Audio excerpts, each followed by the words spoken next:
I'm Emily, a 25-year-old who had been living a quiet, unremarkable life with my boyfriend Mike. Our relationship, which had started back in college, felt more like a familiar routine than a passionate romance. We often argued, mainly about Mike's lack of interest in planning for the future or his late-night gaming marathons, which left me to sleep alone. We were constantly skirting around the big question of our future without ever really addressing it. It wasn't that we didn't care for each other. It's just that somewhere along the way, we stopped making an effort. My parents, Sue and George, were the polar opposite of us. Married for over 30 years, they still shared loving glances and private jokes, their bond seemingly unbreakable. They were the ideal I aspired to find for myself, even if it wasn't going to be with Mike. On the evening of the crash, I remember arguing with Mike about something as trivial as unsorted laundry. He had promised to handle it, but as usual, the promise was as empty as the laundry basket was full. "Can't you just do one thing you say you're going to do?" I asked, my frustration evident. "It's just laundry, Em. It'll get done eventually," he replied, his attention fixed on his computer screen. The argument fizzled out, as they often did, leaving the deeper issues unresolved. Later, as I sat in the back seat of my parents' car, their warmth and laughter provided a soothing balm to the residual frustration from the argument. They were celebrating another year of Mom's life, and their joy was infectious. Then, in an instant, everything changed. Headlights collided with the sound of metal on metal, and everything went black.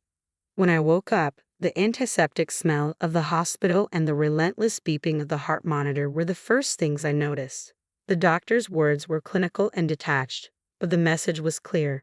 My parents didn't survive, and my legs, once taken for granted, might never carry me again. The truth settled like a stone in my stomach. I was terrifyingly alone.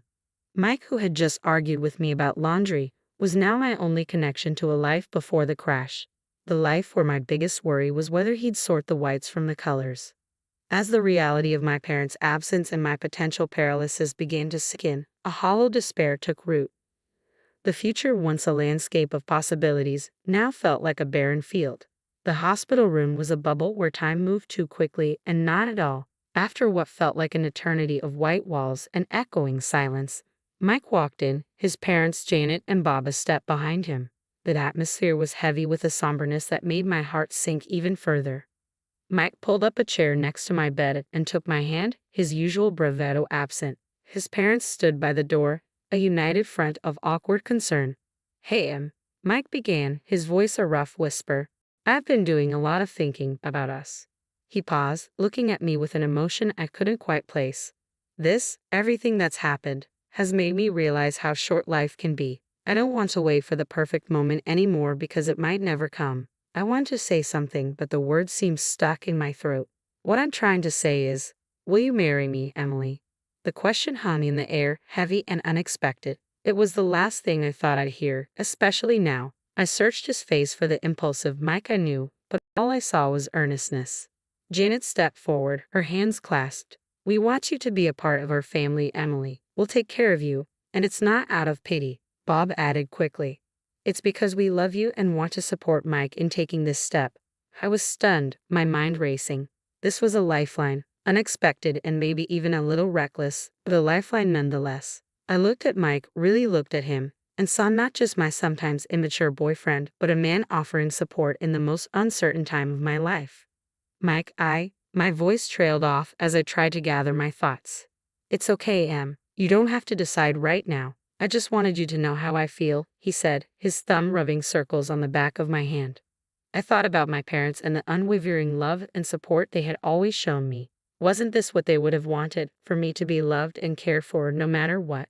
"Yes," I found myself saying, the words stronger than I felt. "Yes, I'll marry you." A genuine smile spread across Mike's face, the first I'd seen in days.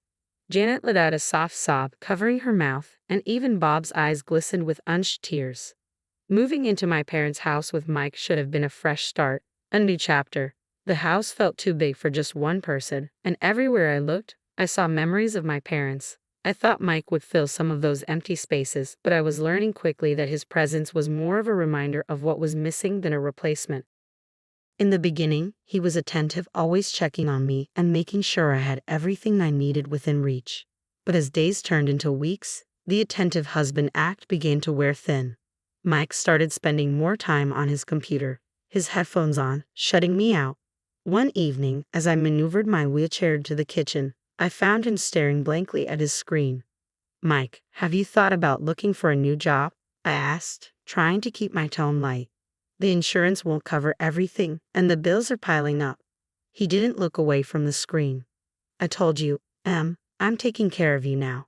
That's my job," Mike said, his tone resolute. "I can manage during the day." I pushed back, feeling a twinge of frustration. "You don't need to be here all the time." Finally, he turned to face me, his expression a mix of irritation and something else I couldn't quite decipher. "What do you want from me, Em? I'm here, aren't I?" I was taken aback by his tone.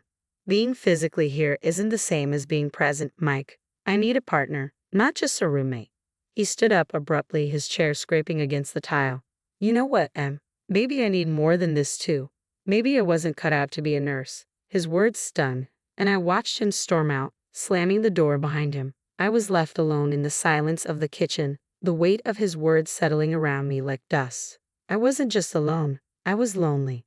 That night, as I lay in bed staring at the ceiling, I thought about how quickly our modest honeymoon period had ended. The vows we had taken felt like they were from another lifetime. The Mike who had promised to stand by my side through sickness and health seemed like a stranger now.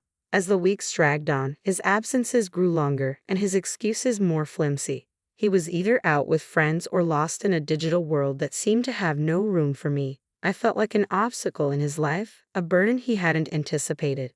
One particularly tough day, when the pain was bad and the house felt more like a mausoleum than a home, I heard the front door open. Expecting Mike, I called out, "Is that you?" "Yeah, it's me," he replied, his voice distant. "I'm just grabbing a few things, then I'm heading out again." I wheeled myself to the hallway and watched as he rifled through a drawer for his keys. "Going out with friends?" I asked, trying to mask the hurt in my voice. He paused, keys in hand, and sighed. I need some space, okay? It's not easy for me either." I nodded, biting back tears. "I know. I just thought we could spend some time together, like we used to." He shrugged, avoiding my eyes. "Maybe when things settle down a bit, I've got to go." The house felt emptier with each passing day, a vast space filled with silence and the ghosts of better times. It wasn't just Mike's absence or the void left by my parents' voices. It was the small things that started to go missing. A vase my mother loved, a silver frame holding a family photo, a painting that used to hang in the hallway.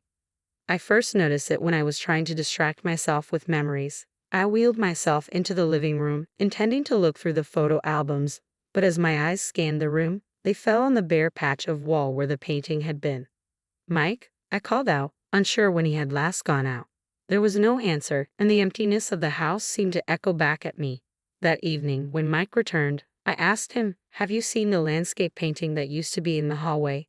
He barely glanced up from his phone. "Oh, that old thing. It was getting dusty, and I figured we could use the space for something else." Something about his casual dismissal didn't sit right with me, but it was my mom's favorite, I said, a tremor of unease in my voice. He shrugged, his attention still half on his screen. "We can get another painting. It's no big deal." But it was a big deal. The items that went missing next were unmistakable, things that had been in my family for years. One afternoon, I caught Janet, Mike's mom, in the act. She was bustling around the living room with a big black garbage bag. "Janet, what are you doing?" I asked, my voice sharp with alarm. She jumped, a guilty flush creeping up her neck. "Oh, just some spring cleaning, dear. This place is cluttered with so many old things." "But those are my things," I protested, my heart rate picking up. "Oh, we're just making things nicer for you," she said sweetly. "You'll thank us later." I watched her like a hawk every time she visited after that, but the thefts became sneakier, more calculated. And every time, the sense of violation deepened. When I brought up the missing items, I was met with reassurances that it was all in my best interest. One night, lying in bed while Mike scrolled through his phone, his new nighttime ritual, I said, "Mike, your parents have been taking things from the house." "My things?" He didn't look up. "Mom's just trying to help. You know she's got a knack for this sort of thing." "Help?" I echoed, disbelief coloring my tone. "By taking my parents' belongings." He sighed, finally setting his phone down and turning to face me. Look, they think we should be looking forward, not backward. They're just trying to lighten your load. I wanted to scream, to rage against the violation and disrespect, but I was exhausted, tired of fighting, tired of questioning my own sanity. This isn't what I want, I whispered, the fight draining out of me. Mike reached over and patted my hand, a gesture that felt more patronizing than comforting. Try to get some sleep, things will look better in the morning. I couldn't take it anymore. I confided in Anna, my closest friend and a massage therapist who had been helping with my rehabilitation. Her visits were one of the rare sources of relief I had. Anna, I said as she worked on my stiff muscles, things are going missing around the house. And I can't shake the feeling that Mike and his parents are behind it. Anna paused, her hands stilling on my shoulders. Have you talked to Mike about this? I have, I said, but he just brushes it off, saying his parents are helping us by decluttering. Anna's brows furrowed with concern. That doesn't sound right, Em. Do you want me to do something? Maybe come by more often and keep an eye out. The idea sparked something in me. Could you help me set up a camera or something to record what's going on when I'm not in the room? Anna nodded with determination. I'll bring something over tomorrow. We'll get to the bottom of this. True to her word, Anna returned the next day with discreet recording devices, which she placed in strategic locations around the house. It felt like something out of a movie, and if I weren't so desperate for the truth, I might have laughed at the absurdity of it all. A few days later, Anna came back with the recordings. We sat down to listen, and as Mike's and his parents' voices filled the room, the blood in my veins turned to ice. Their scheme unfolded through their casual conversation. Once we get her committed, the house and everything in it will be ours, Mike's voice said, clear and cold. Yeah, the place will sell for a fortune. And all those antiques. Pure profit, his mother added, her tone greedy. We just need to make sure Emily doesn't catch on before we have everything in place, his father chimed in. Tears streamed down my face as I listened to their betrayal. The people who had promised to care for me, to be my family, were plotting against me. Anna's hand gripped mine tightly, her voice laced with anger. We have to do something, Em. I wiped my eyes, the sorrow quickly giving way to a steely resolve. We will. I'm not going to let them get away with this. The morning after listening to the recordings, I tried to act normal, but every word they said and every smile they gave felt like a lie. It was during breakfast when the full weight of their deceit settled in. I noticed something was wrong when the usual city noise that drifted through the open window was absent. I wheeled myself over to investigate, only to find that the ramps that allowed me access to the garden were gone. Mike, I called out, panic lacing my voice. Where are the ramps? He came into the room, feigning ignorance.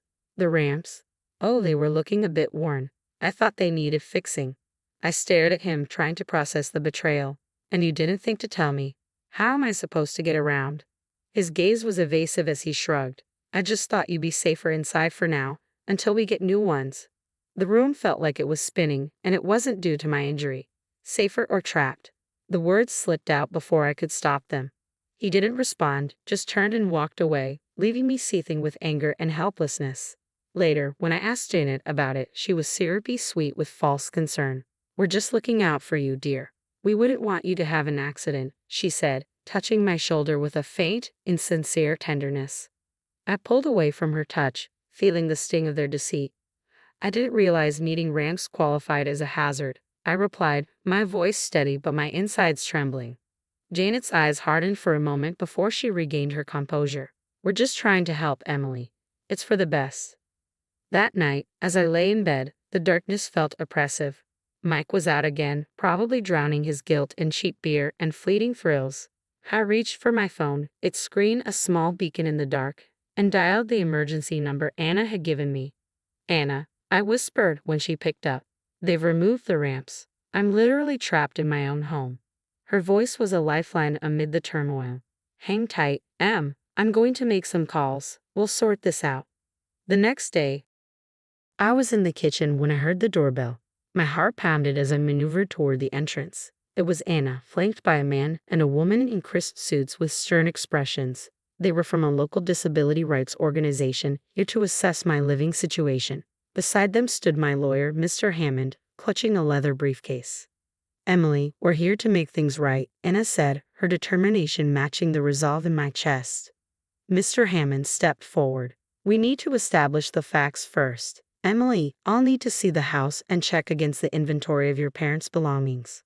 As we moved through the house, the representatives from the service took notes, their disapproval clear at the missing ramps and the blatant disregard for my welfare. Mike walked in during the commotion, surprise etched on his face. What's going on? Who are these people? I really looked at him, letting the full weight of my gaze settle on him. I'm taking back control, Mike. This is my lawyer, and these are advocates for people with disabilities. They're here to ensure my home is safe and that my rights are respected. Janet and Bob entered the fray, their confusion turning to fear as they realized the seriousness of the situation. Emily, darling, what is this about? Janet's voice trembled. It's about my rights, my home, and the truth, I said, my voice steady despite the storm raging inside me. Mr. Hammond is here to confirm the inventory of my inheritance. Mr. Hammond opened his briefcase, pulling out documents and photographs.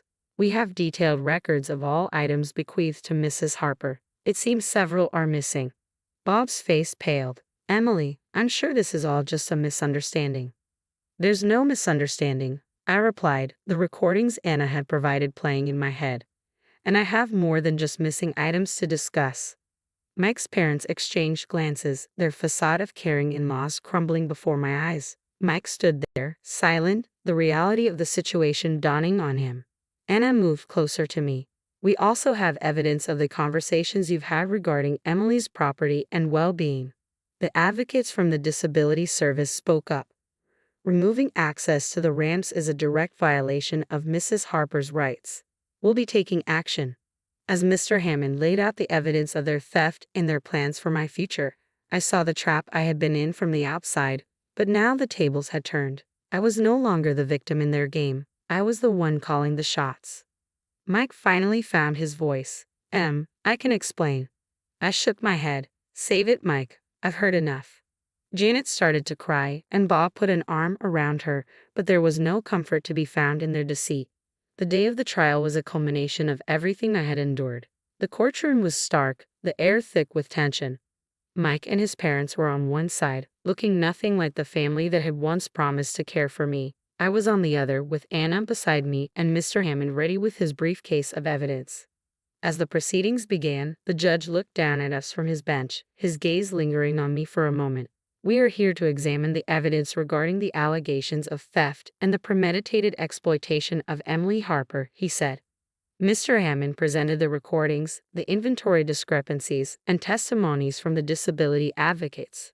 The evidence was damning, and Mike's family could do little but squirm under the weight of their deceit. Janet sobbed quietly, her sobs a soundtrack to the unraveling of their scheme. We never meant for things to go this far, she whispered when it was her turn to speak. The judge's voice was firm as he addressed them. You took advantage of a vulnerable person. There's no excuse for your actions. Mike stood, his voice barely audible. I'm sorry, I never wanted to hurt you. I looked at him, the history we shared flashing before my eyes. Sorry, is it enough, Mike? You chose this path. The gavel came down like the final word on the life I had once known. Mike and his parents were found guilty, reparations were ordered, and they were to have no further contact with me. With Anna's support and a dedicated team, I began physical therapy. Each small movement was a victory, each step a testament to my resilience. My legs, once lifeless, began to tingle with new strength. One day, as I managed to stand with the help of parallel bars, Anna cheered me on. Look at you, you're doing it. The smile on my face was mirrored in her own. I am, aren't I?